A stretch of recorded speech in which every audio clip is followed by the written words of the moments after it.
أفحسبتم أنما خلقناكم عبثا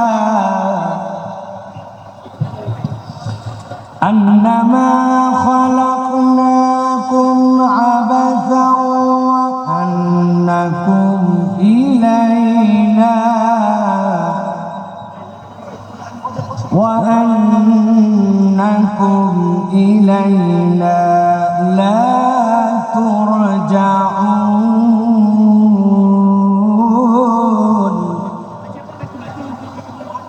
فتعالى الله الملك الحق لا إله إلا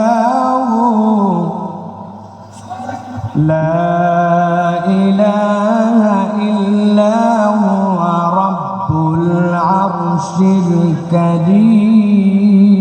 الكريم.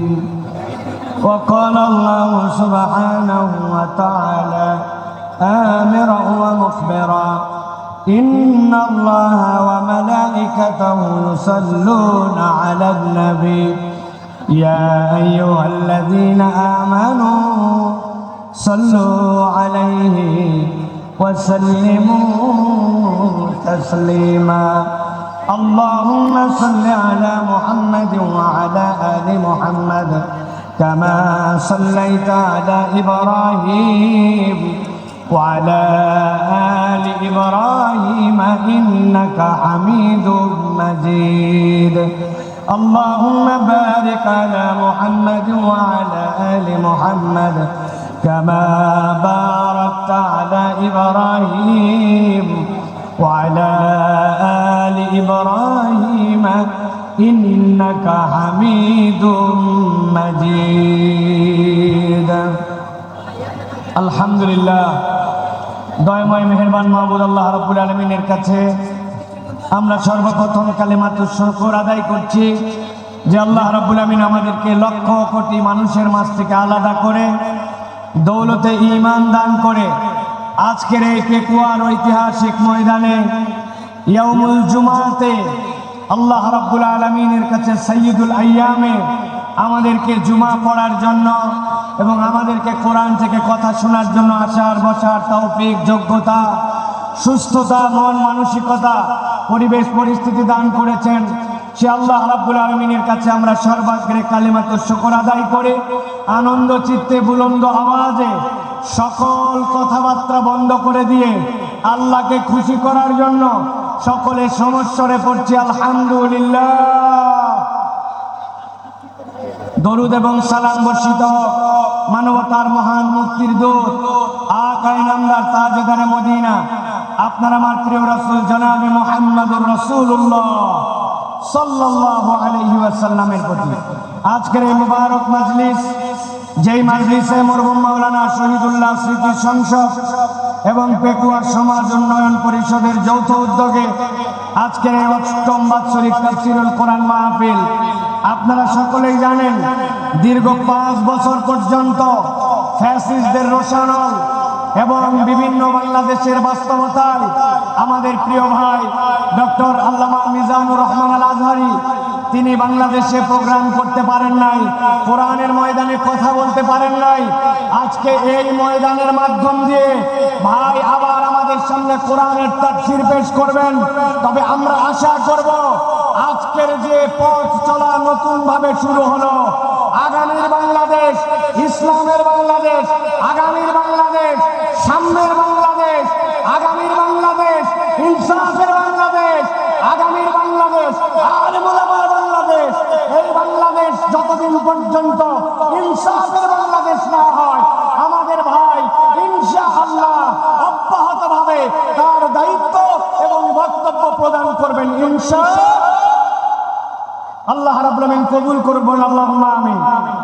প্রিয় ভাইরা, আমি আপনাদের কাছে অনুরোধ করব, এখানে লক্ষাধিক মানুষ, আপনারা যদি একটা ছোট্ট করে কথা বলেন তাহলে এই জায়গায় কোনো পরিবেশ থাকবে না, কোনো পরিবেশ থাকবে না। আমি প্রথমে আমার ক্যামেরাম্যানদেরকে বলবো, আমার মিডিয়ার ভাইদেরকে, আল্লাহর রাস্তায় চোখের ইশারায় কাজ করেন, আর কোনো কথাবার্তা বলা যাবে না। রাজি আছেন ইনশাআল্লাহ? কোনো কথা হবে না। শোনেন, আপনাদের কাছে আমি বলি, ক্যামেরাম্যান সহ আমাদের অডিয়েন্সদের জন্য, আপনারা গতকালকে আমাদের ভাইয়ের স্ট্যাটাসটা কি আপনারা দেখেছেন? উনি বলেছেন এইটি ইনশাআল্লাহ ওয়ার্ম আপ মানে কি? গা গরম করার খেলা, গা গরম করার ম্যাচ। ভাই এটার উপর করতে বুঝিয়েছেন আপনাদের বিহেভিয়ার, আপনাদের আচরণ, আপনাদের পরিবেশ, এইগুলা দেখে নেক্সটের প্রোগ্রামের জন্য আপনাদের কি করণীয় এবং আপনাদেরকে অ্যালাউ করা হবে কি হবে না এই সিদ্ধান্ত আসবে। সুতরাং আমরা এমন কিছু না করি যেটা আমাদের মাহফিলের সৌন্দর্য নষ্ট করে। আমরা সকলে সেই দিকে সচেতনভাবে খেয়াল রাখি। আমরা সকলে মিলে যদি একটা চমৎকার পরিবেশ উপহার দেই, তাহলে ইনশাআল্লাহ আমরা এটা প্রমাণ করতে পারবো যে কোরআনের ময়দানের জন্য, তাফসীরের ময়দানের জন্য বাংলার মাঠ প্রস্তুত আছে। ইনশাআল্লাহ প্রত্যেকটা জেলা, বিভাগ, বিভিন্ন জায়গায় আমরা প্রোগ্রাম করতে পারি, ঠিক কিনা? এই জন্য আমাদের সহযোগিতা দরকার। আল্লাহ আমাদের সকলকে এই সহযোগিতার মন মানসিকতা নিয়ে কোরআনের পক্ষে কাজ করার মতো তৌফিক দান করেন, বলেন আল্লাহুম্মা আমিন। প্রিয় ভাইরা, জুমা পূর্ব এই সংক্ষিপ্ত অধিবেশনে আমি আপনাদের কাছে মূল্যবান একটি বিষয় থেকে সংক্ষিপ্ত কিছু কথা বলবো। প্রিয় ভাইরা, সময় অত্যন্ত সংক্ষিপ্ত, কিন্তু বিষয়টি অত্যন্ত গভীর। আজকে আমরা এই সংক্ষিপ্ত সময়ে যে বিষয়টিতে কথা বলতে চাই সেটি হচ্ছে, মানুষ এই দুনিয়ার জীবন যখন শেষ করবে, দুনিয়ার জীবন শেষ করে মানুষ আবার আল্লাহ রাব্বুল আলামিনের সামনে যাবে। যখন মানুষ আল্লাহ রাব্বুল আলামিনের সামনে যাবে এবং আল্লাহর কাছে তার আমলনামা নিয়ে উত্থিত হবে, দুনিয়ায় যেরকম ঘরে পর্দায় সকল মানুষ একসাথে থাকে, ওই দিন আল্লাহ রাব্বুল আলামিনের সামনে সব মানুষ একভাবে উঠবে না। হাসরের ময়দানে মানুষদেরকে আল্লাহ রাব্বুল আলামিন হিসাবের বেলায় 4 দলে বিভক্ত করবেন। হাসরের দিনে হিসাবের বেলায় মানুষ কয় দলে বিভক্ত হবে? সকলে কথা বলেন নাই, সকলকে একসাথে বলতে হবে। হাসরের দিনে বিচারের বেলায় মানুষ কয় ভাগে বিভক্ত হবে? সকলে হাতগুলা নিচে নামান। আমি যখন জিজ্ঞাসা করব, সব কথা বন্ধ, সব কথা বন্ধ করে আপনাকে এখন আলোচনার কথায় উত্তর দিতে হবে। হাসরের দিনে বিচারের বেলায় মানুষজন কয় দলে বিভক্ত হবে? 4 দলে।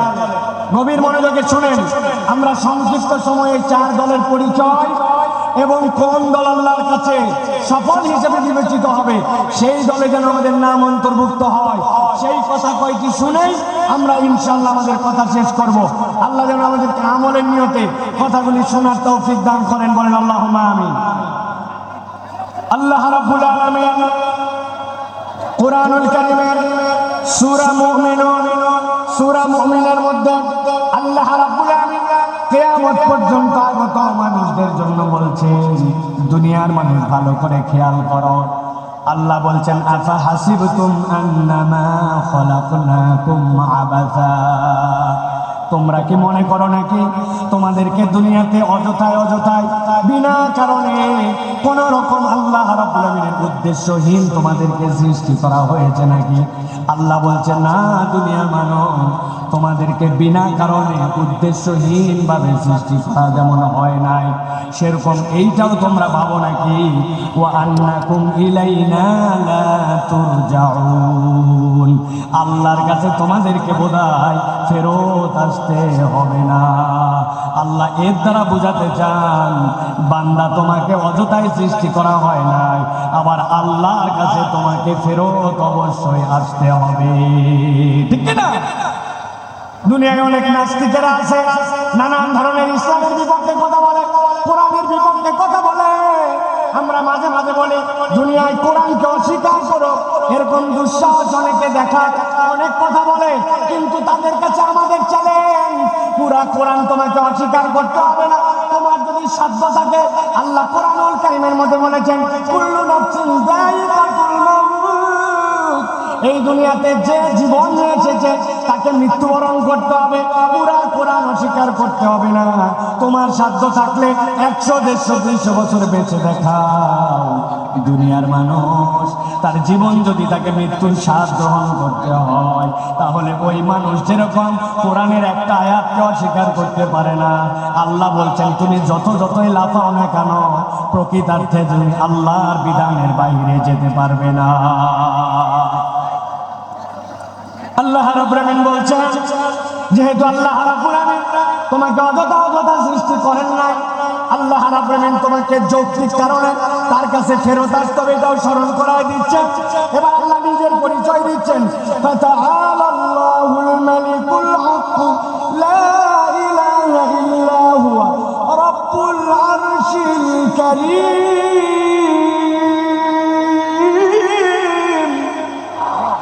আল্লাহ রাব্বুল আলামিন বলছেন, তিনি সেই মহান রব যিনি আরশের অধিপতি, যার থেকে বড় মর্যাদা আর কেউ নাই। আল্লাহ নিজে বলছেন সেই আরশের অধিপতি। তোমাদেরকে বুঝাতে চান তোমাদেরকে অযথাই সৃষ্টি করা হয় নাই, আর আল্লাহর কাছে তোমাকে ফেরত আসতে হবে। এই জন্য আল্লাহ বলছেন, ওয়া মাইয়াদউ মা'আল্লাহি ইলাহান আখার, তোমাদের মধ্যে থেকে আল্লাহকে যে ইলাহ ছাড়া, আল্লাহ ছাড়া অন্য কাউকে ডাকো তোমরা, অনেক সময় আল্লাহ ছাড়া অন্যের কাছে সাহায্য চাও, আল্লাহ ছাড়া কেউ ভালো মন্দ করতে পারে এরকম বিশ্বাস করো। আল্লাহ বলছেন লা বুরহানা লাহু বি, আল্লাহ বলছেন এটার কোনো প্রমাণ নাই। আল্লাহর পুরো সৃষ্টি জগৎ সাক্ষ্য দেয় আল্লাহ ছাড়া আসলে কোনো রব নাই, প্রকৃতার্থে কোনো মাবুদ নাই। আল্লাহ বলছেন ফা ইন্নামা হিসাবু ইনদা রাব্বিহি, জেনে রাখো আল্লাহর কাছে তোমাকে হিসাব দিতে হবে। ইন্নাহু লা ইউফলিহুল কাফিরুন, আল্লাহ বলছেন, রব্বুল আমিন তোমাদেরকে বলছেন, আল্লাহকে যে অস্বীকার করে, আল্লাহকে যে মানে না, আল্লাহ গ্যারান্টার হচ্ছেন সে কখনো সফল হতে পারবে না। তাহলে আল্লাহ রাব্বুল আলামিন বলছেন কাফের মুশরিকরা কখনো সফল হতে পারবে না। আর আল্লাহ বলছেন আল্লাহ তোমাকে অযথাই সৃষ্টি করেন নাই, আল্লাহর কাছে তোমাকে ফেরত যেতে হবে। এবার জিজ্ঞাসা করব, আমরা কি এই ঈমানটুকু ন্যূনতম বিশ্বাস করি যে আল্লাহর কাছে আমাদেরকে ফেরত যেতে হবে? হাত তুলে আল্লাহকে দেখান, আল্লাহর কাছে আমাদেরকে ফেরত যেতে হবে। কথা বলেন, দুই হাত তুলেন, শক্ত করে দুই হাত তোলেন। যারা যারা বিশ্বাস করি আল্লাহ আমাদেরকে অযথাই সৃষ্টি করেন নাই, আল্লাহর কাছে ফেরত যেতে হবে, হাত তুলে আল্লাহকে দেখান। থামেন, এই বসো, হাত সোজা করেন, হাত নামাবেন না, কোনো কথা বলবেন না, একটা কথা বলবেন। আপনারা বসেন, কেউ দাঁড়াই থাকবেন না, হাত সোজা করেন। হাত নামাতে বলি নাই, বসতে বলছি। সকলকে আমি 10 সেকেন্ড সময় দিলাম, আপনাদের যত কথা আছে 10 সেকেন্ড বলেন, কথা বলেন। এই ডানে বামে কথা বলেন, এই সামনে কথা বলেন, 10 সেকেন্ড। কথা শেষ, আপনাদের কথা শেষ। হাত সোজা করেন, শক্ত করে হাত সোজা করেন। এবার আল্লাহর নামে একটা রণহুঙ্কারের তাকবীর দিব। এই তাকবীরের পর আর একটা শব্দ হবে না। রাজি আছেন আপনারা? পেকুয়ার ময়দানে আজকে যত তাকবীর দিয়েছেন, এই তাকবীরটা সবচেয়ে বলিষ্ঠ কণ্ঠে আল্লাহর জন্য দিতে হবে। রাজি আছেন? যারা আছেন তারা হাত শক্ত করে তোলেন, সোজা হয়েছে? এবার হাতটা বুক বরাবর নেন, এই বরাবর, বুক বরাবর নিছেন সবাই। এবার আমি লিল্লাহে তাকবীর বললে হাত দুটো উপর দিকে ছুঁড়ে দিয়ে আল্লাহু আকবার বলতে হবে। পারবেন সবাই? রেডি সবাই? এরপরে আর কোনো কথা হবে? কাতার নিয়ে বসেন, ডানে যারা আছেন বসেন, জুমার নামাজ হবে এক করে, কাতার নিয়ে বসেন সকলে রেডি আছেন? আর কোনো কথা হবে? রেডি? তাহলে সকলে এটা প্রমাণ দিতে হবে। আমি লিল্লাহে তাকবীর বললে আকাশের দিকে হাত ছুঁড়ে দিয়ে আল্লাহু আকবার বলবেন। পারবেন ইনশাআল্লাহ? দেখে একটা তাকবীর দেন, লিল্লাহে তাকবীর, লিল্লাহে তাকবীর। আল কোরআনের আলো, আল হাদিসের আলো, তোমার নেতা আমার নেতা, তোমার নেতা আমার নেতা। আলেম ওলামা যেখানে, আল্লাহর আইন যেখানে, লিল্লাহি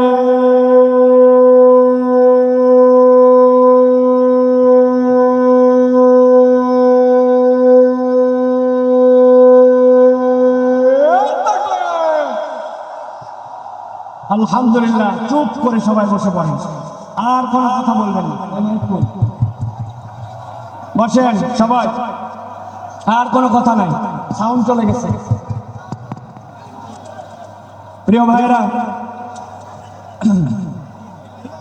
সাউন্ড কই? সাউন্ড নাই। প্রিয় ভাইয়েরা, তাহলে আমরা সংক্ষিপ্ত সময় একদম আমরা আজকে জানার চেষ্টা করব হাসরের ময়দানে মানুষ মূলত আল্লাহর কাছে চার ভাবে তার আমল নামা নিয়ে উত্থিত হবে। কয়ভাবে? চার ভাবে। এক নম্বর, আল্লাহ বলছেন একদল লোক বিনা হিসাবে জান্নাতে যাবে, সুবহানাল্লাহ বলেন। আরেক দল লোক বিনা হিসাবে জাহান্নামে যাবে, নাউজুবিল্লাহ বলেন। আরেক দল লোক হিসাব হবে, কিন্তু হিসাবটা আল্লাহ সহজ করে দিবেন, জান্নাতে যাবে। আরেক দল লোক হিসাব হবে, কিন্তু হিসাবটা এমন কঠিন হবে ওই ব্যক্তিরা আল্লাহ রাব্বুল আলামিনের কাছ থেকে নিষ্কৃতি পাবে না। এই চার দলের মধ্যে সবচেয়ে সহজ দল হবে তারা, যেই মানুষগুলা আল্লাহ রাব্বুল আলামিনের কাছে গুনাহ থাকবে, অপরাধ থাকবে, কিন্তু আল্লাহ রাব্বুল আলামিন তাদেরকে ক্ষমা করে দিয়া বিনা হিসাবে জান্নাতে পাঠাবেন। আমরা বিনা হিসাবে জান্নাতে হতে চাই কিনা? চাই কিনা? ভালো করে খেয়াল করেন। আল্লাহ রাব্বুল আলামিন বলছেন একদল লোক আল্লাহ রাব্বুল আলামিনের সামনে গুনাহ খাতা থাকবে, কিন্তু আল্লাহর কাছে আসার আগে ওই মানুষগুলো আল্লাহর কাছে তওবা করেছে। আমার নবী বলছেন কেমন তওবা করছে জানো নাকি? আল্লাহ নবী বলছেন আত্তাইবু মিনাদ যামবি কামাল্লা যামবালা, এমন ভাবে তওবা করছে ওই বান্দাটার যেন গুনাহ ছিল না। আল্লাহ রাব্বুল আমিন বলছেন সূরা ফুরকানের মধ্যে, আল্লাহ বলছেন যেই বান্দাটা তওবা করবে, তওবা করার পরে ওই বান্দাটা আল্লাহ রাব্বুল আমিনের কাছে ক্ষমা চাইবে, আল্লাহ রাব্বুল আমিনের কাছে যে ক্ষমা চাইবে সেইটা শর্ত মতো তার জন্য হওয়া লাগবে। আল্লাহ কোরআনে বলছেন ইল্লা মান তাবা ওয়া আমানা ওয়া আমিলা আমালান সালিহান ফাউলাইকা ইউবাদদিলুল্লাহু সাইয়্যাতিহিম হাসানাত। আমার আল্লাহ রাব্বুল আলামিন বলছেন তাদের মধ্যে থেকে যারা তওবা করে আর তওবা করার পরে ঈমানের সাথে তওবা করেছে, তওবা করে বসে থাকে না, ওয়া আমিলা আমালান সালিহা, এরপরে বান্দা নেক কাজ করেছে, আর বান্দা ঈমানের সাথে যখন নেক কাজ করে আল্লাহ বলছেন রব তার তওবাকে এমন পছন্দ করেন। আল্লাহ বলছেন ফাউলাইকা ইউবাদদিলুল্লাহু সাইয়্যাতিহিম হাসানাত, আল্লাহ তাদের যাবতীয় গুনাহ খাতা যা ছিল সবগুলাকে নেক দিয়ে পরিবর্তন করায় দিবেন। ওয়া কানাল্লাহু গফুরুর রহিমা, আল্লাহ বলছেন নিশ্চয় আল্লাহ রাব্বুল আমিন বান্দাদের জন্য গফুর, ক্ষমাশীল, বান্দাদের জন্য দয়াদ্র। এত বড় মাহফিল আসলাম আর হই হই করলাম, জোরে জোরে স্লোগান দিলাম আর চলে গেলাম, কোনো লাভ হবে না আমাদের জন্য। ভালো করে বোঝেন, আল্লাহ রাব্বুল আমিন বলছেন আজকের ময়দানে আপনি আসছেন, আল্লাহর কাছে আপনি শপথ নেন রব্বুল আমিন আমার গুনাহ আছে, আমার অপরাধ আছে, আমার ভুল আছে, কিন্তু আমি আজকে তওবা করতেছি রব, তুমি আমার একমাত্র ইলাহ, ওই ইলাহ হিসাবে সাক্ষ্য দেওয়ার পরে আমার ভুল থেকে আমি সরে আসতে চাই। বান্দা যদি একবার আল্লাহকে ইলাহ হিসাবে গ্রহণ করে আর গ্রহণ করার পরে আল্লাহর কাছে তওবা করে, রব্বুল আমিন বান্দাকে মাফ করে দিবে।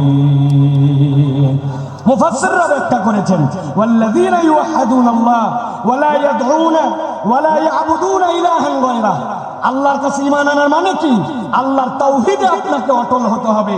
আল্লাহ রাব্বুল আমিন ছাড়া কারো সাথে ইবাদত করা যাবে না এবং আল্লাহ ছাড়া কাউকে ডাকা যাবে। বান্দা যদি এইটা করে, আল্লাহ বলছেন বান্দা তোমার গুনাহ যত হোক আমি রব্বুল আমিন তোমাকে প্রকৃত তওবাকারী হিসাবে কবুল করে নিয়ে আমি তোমাকে মাফ করে দিব। তবে একটা শর্ত আছে, বান্দার হক নষ্ট করা যাবে না, ঠিক কি না? আপনি দেশের টাকা বিদেশে পাচার করে দিবেন, আপনি দেশের হরিলুট করে ফেলবেন, রাস্তাঘাট খেয়ে ফেলবেন, আপনি দেশের বিভিন্ন জায়গায় জালিয়াতি করবেন, যেই প্রজেক্ট অল্প টাকায় হয় ওইটা 10 গুণ 20 গুণ বাড়াবেন, এরপরে শেষ বয়সে এসে আল্লাহর কাছে তওবা করবেন, মাফ পাওয়ার কোনো সুযোগ নাই। মনে করছেন দেশের থেকে হয়তো বেরিয়ে গেছি, পালায় গেছি আর মাফ পেয়ে গেছি, এত সোজা নয়। আমি আপনাদের কাছে জিজ্ঞাসা করতে চাই, আমেরিকা কি আল্লাহর দুনিয়ার ভিতরে না বাহিরে? কথা বললেন না, আমেরিকা আল্লাহর দুনিয়ার ভিতরে না বাহিরে? কানাডা কি আল্লাহর দুনিয়ার ভেতরে না বাহিরে? ফ্রান্স কি আল্লাহর দুনিয়ার ভেতরে না বাহিরে? আমাদের পাশের দেশটা কি আল্লাহর দুনিয়ার ভেতরে না বাহিরে? বললেন না যে আল্লাহর দুনিয়ার ভেতরে না বাহিরে? আপনি কেমনে ভাবলেন আশপাশে পালায় যে আমি চির মুক্তি পেয়ে গেলাম? আমি আমার ভাষায় বলি, ফুটবল খেলা মাঝে মাঝে শুরু হয়, সেন্টার থেকে বল নিয়ে খেলতে খেলতে এপা ওপা করে ডিয়ের মধ্যে যায়, ডিয়ের মধ্যে থেকে এরপরে গোল দিকে কিক করে। আপনার কেবলমাত্র দৌড়ানি শুরু হয়েছে, এখনো বহুত দৌড়ানি বাকি আছে। আল্লাহ ধরা সবচেয়ে বড় ধরা। আল্লাহ ধরে না কিন্তু ধরলে আল্লাহ ছাড়ে না, ঠিক কিনা? এই জন্য প্রিয় ভাইয়েরা, আমাদেরকে স্লোগান দিও না এখন ভাই, কথা শোনেন প্রিয় ভাইয়েরা। এই কথা বলার উদ্দেশ্য, আল্লাহর কাছে ক্ষমা নিয়ে আমাদেরকে বিনা হিসাবে জান্নাতি হওয়ার জন্য চেষ্টা করতে হবে। এটা একটা দল কয়টা বলছি? 4টা। চলেন এবার 2 নম্বর দল। বসেন আপনি। 2 নম্বরে কথাগুলো মনোযোগ দিয়ে শোনেন। আল্লাহ রাব্বুল আলামিন বলছেন, একদল লোকের কোনো হিসাবই হবে না, বিনা হিসাবে জাহান্নামে ঢুকায় দেওয়া হবে। নাউজুবিল্লাহ বলেন। আল্লাহ কোরআনে বলছেন সূরা বাকারা 217 নম্বর আয়াতের মধ্যে, ওয়া মান ইয়ারতাদিদ মিনকুম মান দীনিহি ফায়ামুত ওয়া হুয়া কাফির ফাউলাইকা হাবিতাত আ'মালুহুম ফিদ দুনিয়া ওয়াল আখিরাহ ওয়া উলাইকা আসহাবুন নারি হুম ফিহা খালিদুন। আল্লাহ বলছেন একদল লোক অতি পণ্ডিত হয়ে যায়, আল্লাহ দিনের উপরেই ছিল, কিন্তু এমন বুঝ আনছে, বুঝ এনে মুরতাদ হয়ে গেছে, আল্লাহর দিন থেকে সরে গেছে। সে অনেক সময় বুঝে মুরতাদ হয়, অনেক সময় না বুঝেও মুরতাদ হয়। আমাদের দেশে না বোঝা একদল মুরতাদ আছে, এদের ঈমান বোঝানো আমাদের জন্য জরুরি। ছোট্ট করে বোঝানোর জন্য বলি, আমাদের দেশে এরকম মুসলমান আছে কিনা নামাজের ইসলাম পছন্দ করে, রোজার ইসলাম পছন্দ করে, যাকাতের ইসলাম পছন্দ করে, কিন্তু যেই না বলা হয় চোরের বিচার আল্লাহর আইন দিয়ে করা হোক, দেশটা আল্লাহর আইন দিয়ে চলুক, খেলাফত অনুযায়ী দেশটা পরিচালিত হোক, সেই না ওই নামাজি হাজী সাহেব পর্যন্ত রাজি থাকে না। এরকম মুসলমান আছে কিনা? উল্টা আমাদেরকে বলে, সাইফুল্লাহ ভাইকে তো কোনো দলের লোক মনে করতাম না, কিন্তু উনিও তো নাকি দলের কথা বলে। আল্লাহর দ্বীনের পক্ষে কথা বললে, আল্লাহর আইনের পক্ষে কথা বললে দল খুঁজে নামে পরিচয় দেয়, আসলে এইগুলা মুনাফিক মার্কা মুসলমান। ভালো করে বোঝেন, আল্লাহ বলছেন কেউ যদি আল্লাহর দ্বীন থেকে মুখ ফিরায় নাই, ফায়ামুত ওয়া হুয়া কাফির, এই অবস্থায় যদি মারা যায় তাহলে সে কাফের। আল্লাহ বলছেন আর কেউ যদি কাফের অবস্থায় এরকম করে মুরতাদ হয়ে মরে যায়, ফাহাবিতাত আমালুহুম ফিদ দুনিয়া ওয়াল আখিরাহ।